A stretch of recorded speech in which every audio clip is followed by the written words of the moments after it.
Alright guys, welcome back. Another episode on the Camel.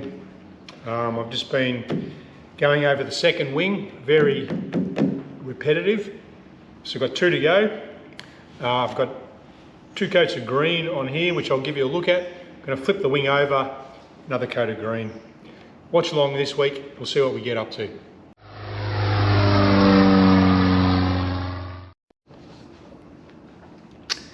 Okay, 2 coats of green, or the wash I call it, on the bottom. I've gone over with a hot iron, ironed everything down, happy with that.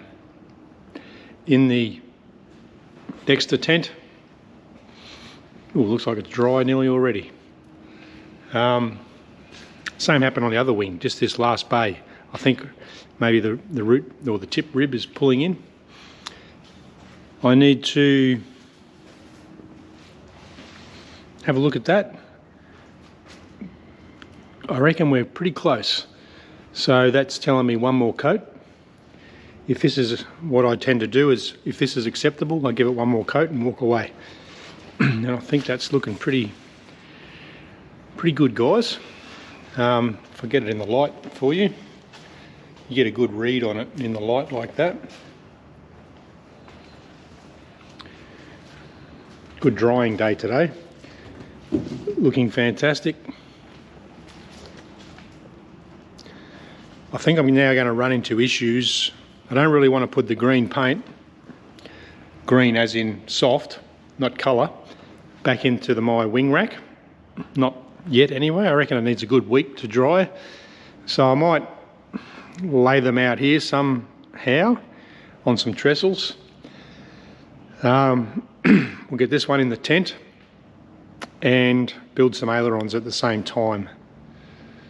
We'll get that done. I'll keep track of which wing's which. So the left wing is first if I ever need to go back to remind myself. That's where YouTube does come in handy. I leave little breadcrumbs for myself, like Hansel and Gretel. Yeah, let's get stuck into this. We'll flip this over now. I was contemplating painting this side, but just so it doesn't stick to the bench, because I think it's fairly well dried. So we'll get into that.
Okay, we'll put 1 more coat of glue on that wing. Final coat of paint. It's gone on there. walk away. Might go and shout myself some lunch. Okay, back in this morning. I should make this the weather channel. It's blowing a gale. There's white caps on the puddle. Yeah. Nice day though. Breaking out the shorts, guys, for the first time this year. Hello ladies, dinner's on. So, I've got this wing covered. Really happy with that. It's nice to get them waterproof. Get the wing waterproof. What I've found now with my technique, if you sort of just rub your hand over, oh, just felt one then. You can feel the loose tapes. Saves you a lot of time sort of looking for them. Now this guy will be ready for paint. I'm going to run out of real estate, I think, and benches. I've got a table somewhere over there. Drag that out. Basically this wing is finished. We'll call that finished for now. In the sense that what do I need to do? Cut out some holes. Cut out the holes. Maybe fit the panels. And for that it needs to be flipped over. I'll give this top surface another day or two to dry completely. Yeah. That's the end result. So we'll do a reshuffle. Get a coat of grey on this wing today. Get it in the tent. Get that wing out here somewhere. Start on some ailerons.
All right, I feel like a warden at a hospital, moving these things around. Let that one dry for a few days. Get this one in. I've got to square that up. Stuff like that annoys me. Square it up in the Dexter tent. Let's throw a couple of coats of grey on that and we'll see where we're at. And then we'll drag, got a clean workbench, we'll drag out the ailerons, get it started on those. Right, coat of grey. May seem like I'm rushing, but I've just got the technique down pat, I guess, and I don't have to stop and think about too much. Had the paint mixed up in the fridge, a bit of leftover from last time. That's the first coat. Good drying day today. Another weather report, guys. I started this end and I reckon that's probably touch dry already. We'll give that an hour, come back, give it some love, sand, iron. I might get 4 coats on that today, 2 on each side, and then maybe even a coat of white. No rush, but we'll see how we go. The temperature's 26 degrees today. Cleared the bench. It's always good to start a new sort of section, if you like. Might have to cover this wing up and be cautious when I open the hangar doors, etc. So yeah, I'll get the ailerons done, then I can paint the roundels, which will be fun. Get the roundels on, then the wings will go back in the rack, and we'll do it all again on the bottom section. All right, cleaned up the ailerons. Now I'm just going through drilling my holes for the covering. I'll just do 2 at once. As you can see, it takes up a bit of room, and I don't know, 4 is a little bit repetitive. So I've got 8 sides to do, if you like, so we'll just do 4. 2 ailerons, the 2 top ones. It also keeps it clear in my mind. I've got left hand top, right hand top ailerons, so they poke out the top, so I've got the right ones. So I haven't got too much painting going on and get the tops and bottoms mixed up. Okay, 2 coats on the wing. The ailerons, I've just taped up everything, and I'm laying a bead of glue on the top surface. I'll set that aside to dry while I prep the other aileron. Round off all the corners, and yeah, lay some glue. Then I'll cut some fabric. You need the glue there for the fabric to be able to stick to something. Going well. Right, 2 ailerons glued up, ready for covering. I'll get some fabric out in a minute. Flip the wing over.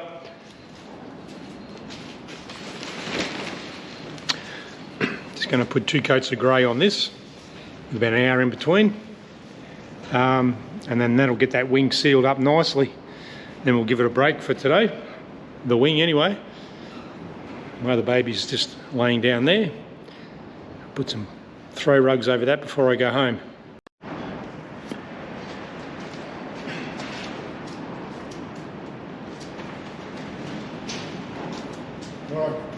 Alright guys, so I want to finish this off. I hope you can hear me alright.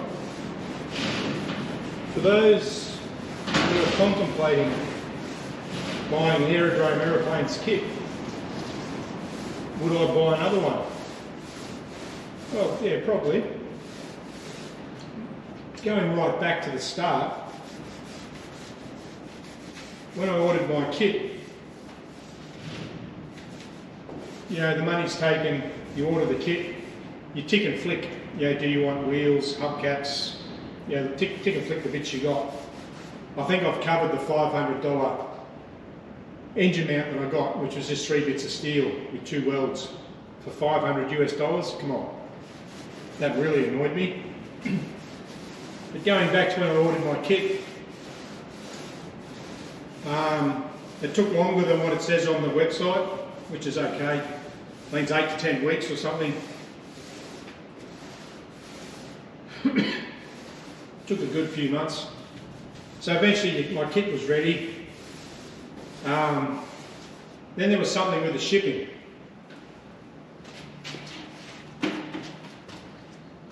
Basically the kit was ready, and then it was my problem to get it to Australia, or to help aerodrome aeroplanes with the shipping. That was a frustration. I find the stage I'm at now with the building, every now and then Aerodrome Aeroplanes pops up online, pops their head up, and if you ask a question, it goes quiet. No one answers the questions online. I'm not sure why that is exactly.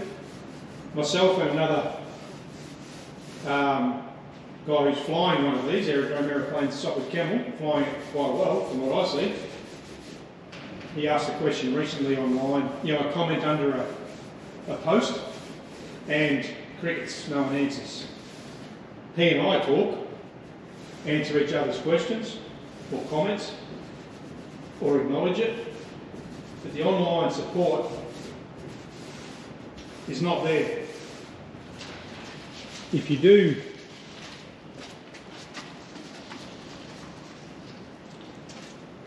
in my case, if you do ring the United States, yes, someone answers the phone, or Robert Basley answers the phone. But the tech support, you can almost guarantee, it's like talking to a politician. The answer's going to be very generic, very "she'll be right, mate," very just use self-tappers type of answer. So what I've basically stopped now asking for technical support, because I basically know the answer. It's going to be the quickest, easiest way to get this thing flying. And that's up to the individuals, I guess, whether you take that advice, use better gear. For argument's sake, I just taped up the Ailerons, and the instruction video shows just using masking tape. It's going to be windy. Now, masking tape is going to deteriorate pretty quick over time, so a few more dollars and you can buy the correct tape. Yeah, I understand if you're building 30 aeroplanes or whatever, you still shouldn't cut corners, I don't think. So one of my gripes, if you like, is the tech support. Yeah, it's there, but it's you don't get the answers you want. I've been over the plans, the directions, the guide.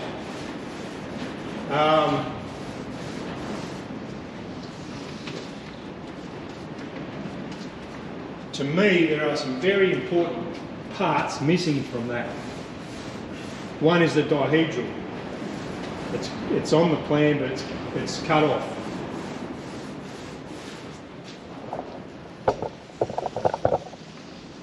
Yeah, so the dihedral is shown on the plan, but it's the first number is all you need. It's cut off. 0.00 is on the plan.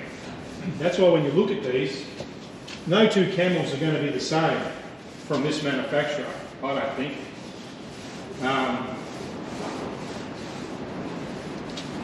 Spoken about tailplane incidents, wing incidents, and things like that.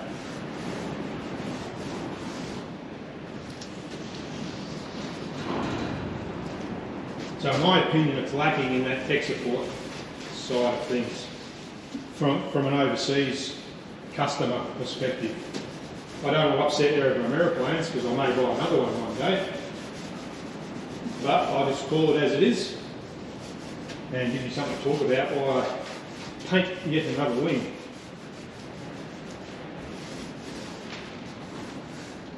I'm sure at the end of the day we'll have a flyable aircraft,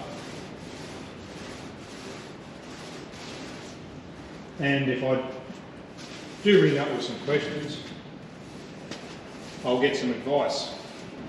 Another one that I remember, where the joystick, where the elevator push rod connects to the joystick, that's a critical measurement, because that can give you gearing in one direction or the other, like positive or negative gearing on the elevator. So I had to ring up for that, and sort of made to feel like a bit of a perfectionist, I guess. But anyway, that's been my experience so far.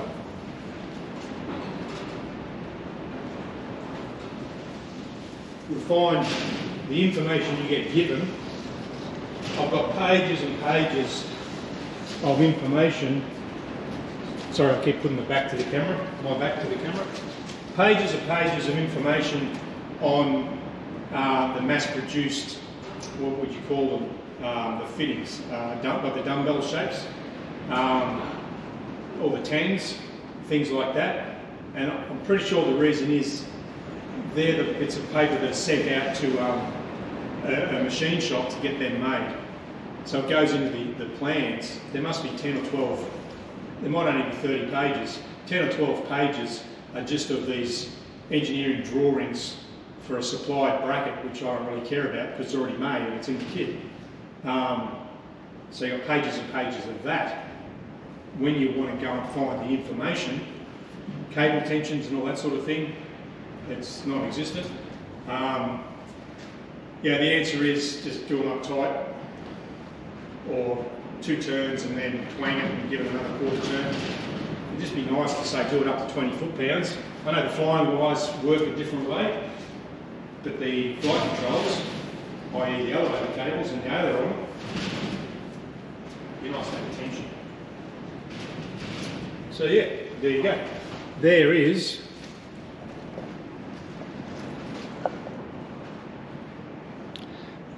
I just realised the microphone's on the back, but anyway. There is a coat of paint. That's the width of the roll, laying out some fabric for the aileron. It's just a little, it's probably perfect length, but I need, anyway, it tells me we have to turn it the other way. And I'll work out the best way. Hopefully I can get 2, maybe 3 across the width. We'll work that out. Okay, one aileron skin laid out, plenty of overhang. The reason it's off the bench is because I've got my horn hanging off the bench, boys. My horn's hanging off the bench. So, first thing to do is cut a nice neat little, I need a slot.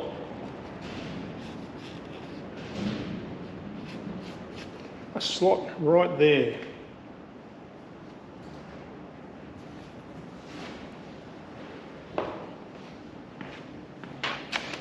Nice new blade, basically for every cut or every process.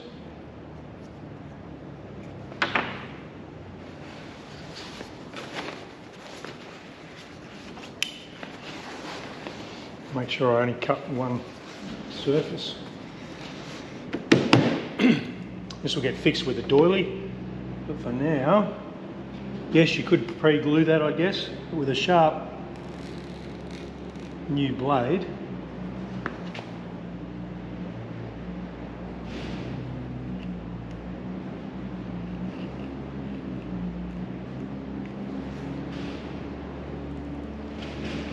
I should be able to do that.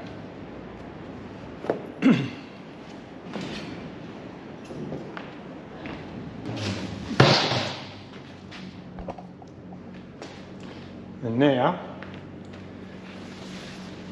oh presto,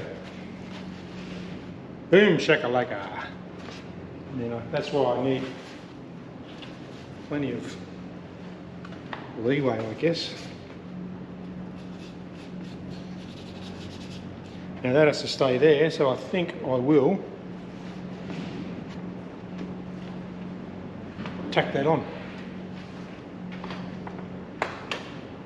With an iron that's way too hot.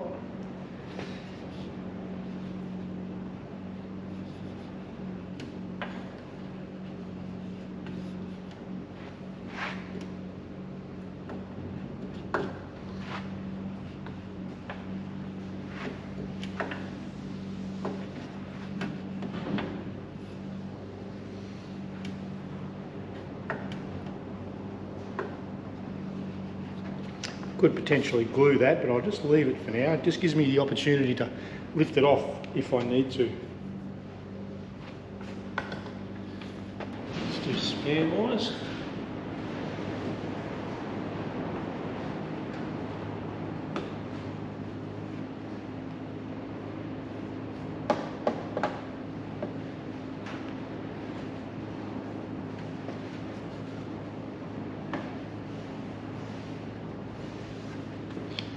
And the tip.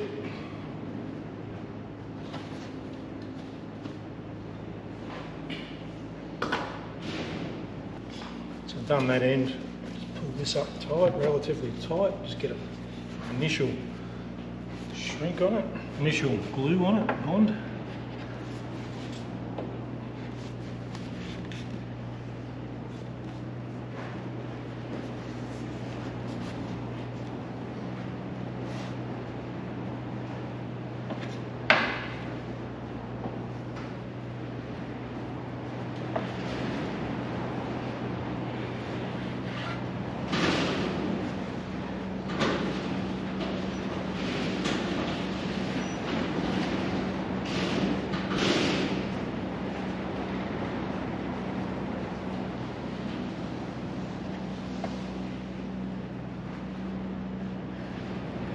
More model aeroplane size in the Aileron.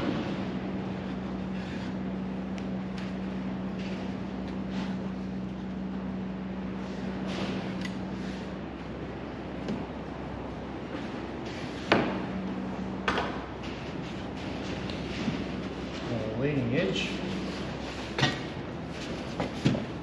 Should be able to rub that in.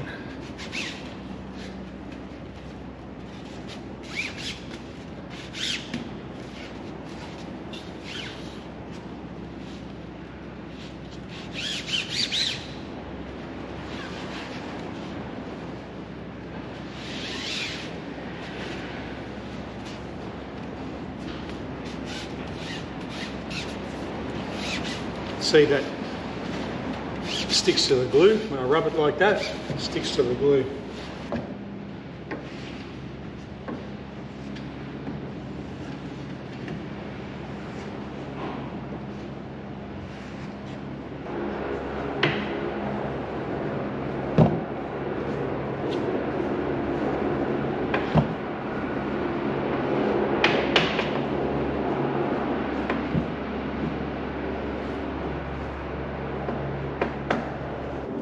Now I'm going to mark that.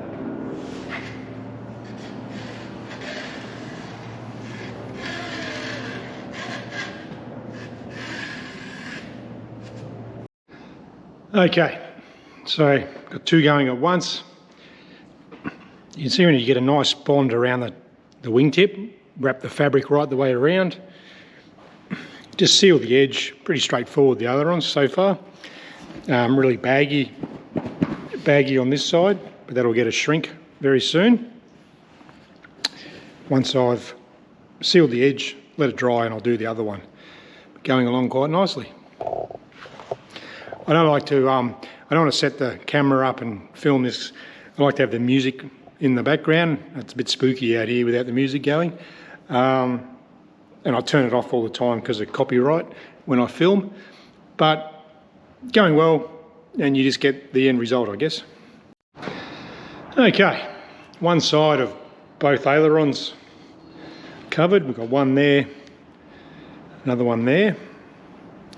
I'm just going to put a shrink on that before I go home. Come out here and you think, you know, I'll smash it out. It's pushing 3 o'clock. I think I will shrink that down, call it a day. It does do your head in a bit after a while, and you start to rush. So no use rushing. But I'll shrink this down now and we'll see what happens.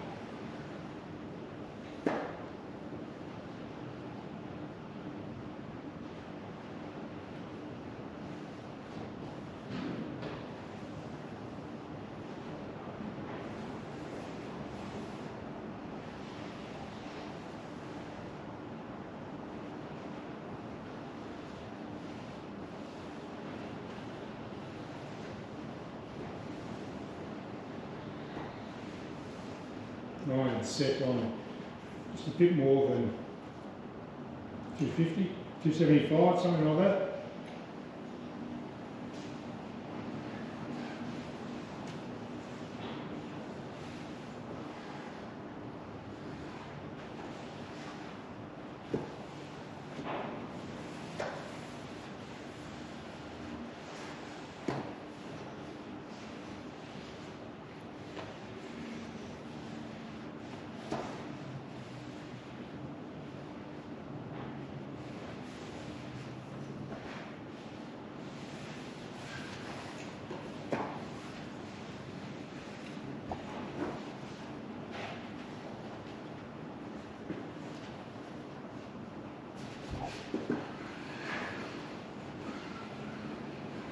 basically want to iron it, touch every every part of the fabric.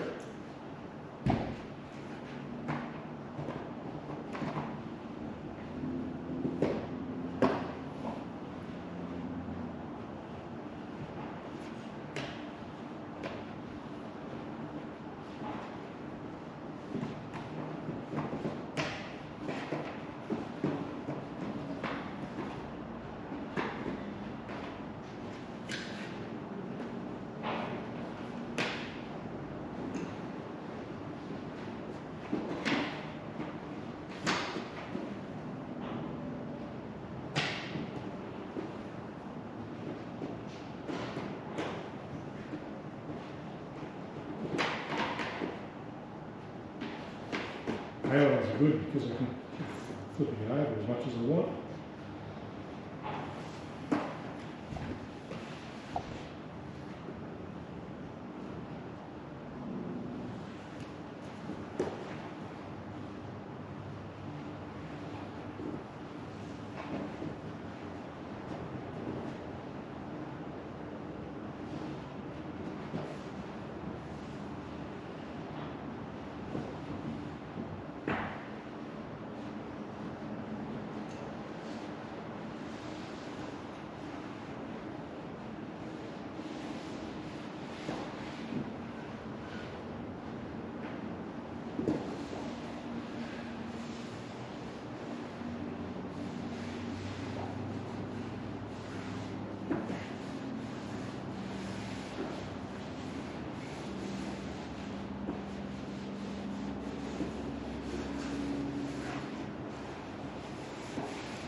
Not too bad. I'm going to stop there because I don't want to go too far. I'm going to do the trailing edge.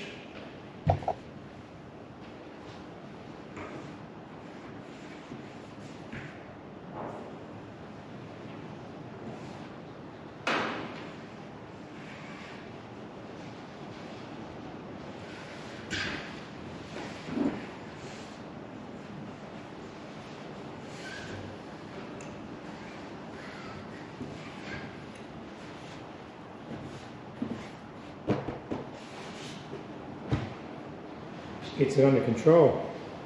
Nice. I'll do the other one. Right, 2 ailerons. They can sit somewhere flat for the night.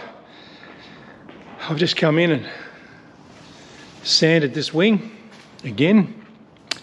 Wiped it with a wet rag. That's a good part. Just get the dust off with a wet rag. Once that flashes off, got my paint ready to go. Another coat of grey.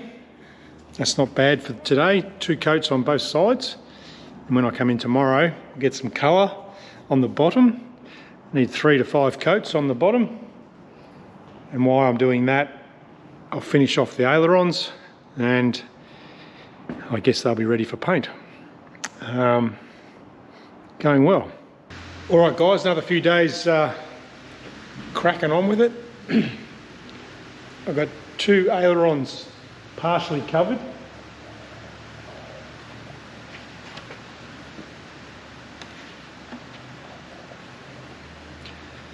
Just the one side. Apologise for the audio in this video. I tried a few different things. To be honest, when I'm building a plane, sometimes I haven't got time to be mucking around with cameras, but I do appreciate you guys watching, so it's probably not the right thing to say. I'm doing the best I can, but my primary job is to build this aeroplane. I've got this silly GoPro thing on here where it has a front and rear microphone. So hopefully it's on the front at the moment because I'm on the screen. Anyway, let's talk aeroplanes. Got the ailerons done. I've got a wing sitting here, which we might cover up. I've got to be a bit careful. The paint stays, if you paint your house, it says don't clean the walls for a week sort of thing. So I'm here tomorrow, so I may just leave that at the moment. Really happy with my process now. I've got 2 coats of grey on both sides. It's got to slow down, take your time, so I'm going to go home, come in tomorrow, give it a good sand. When I've got distractions, over there, now the lighting's terrible. When I've got distractions over there, like the ailerons, you sort of come in here and just slap some paint on. Just got to slow myself down, think about what I'm doing. But it's going along quicker than I thought, which is good. The reason I'm doing this is it's a hobby. I've got to keep reminding myself, and it's fun. Once this is finished, I either have to fly it, well, I will fly it, or go home and mow the lawns. So we'll make it fun. Just looking around what else I have to do. Come in tomorrow, finish off the ailerons, covering wise. Then I have to do the tapes.